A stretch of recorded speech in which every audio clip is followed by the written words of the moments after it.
بسم الله الرحمن الرحيم والفجر وليال عشر والشفع والوتر والليل إذا يسر هل في ذلك قسم لذي حجر ألم تر كيف فعل ربك بعاد إرم ذات العماد التي لم يخلق مثلها في البلاد وثمود الذين جابوا الصخر بالواد وفرعون ذي الأوتاد الذين طغوا في البلاد فأكثروا فيها الفساد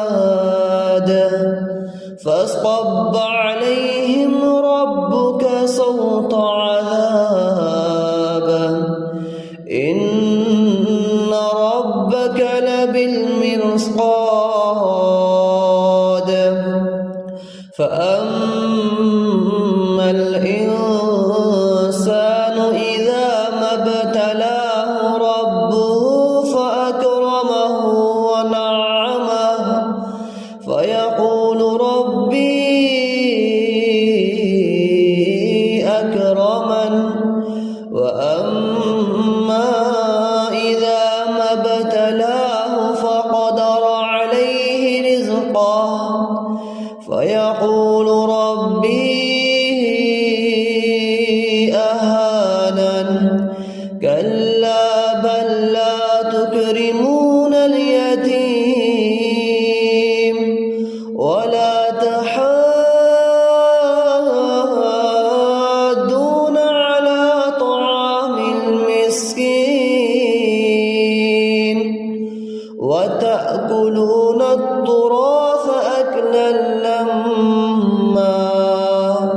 وتحبون المال حبا جما كلا إذا دكت الأرض دكا دكا وجاء ربك والملك صفا صفا وجيء يومئذ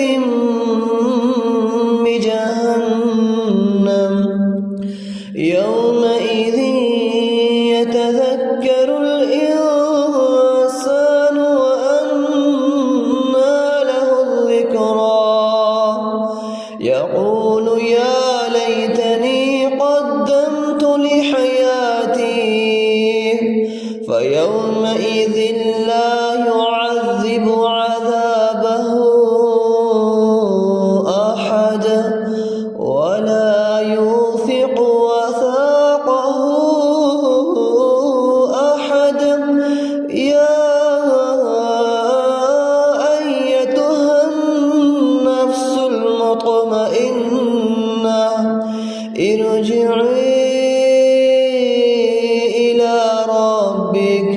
إلى ربك راضية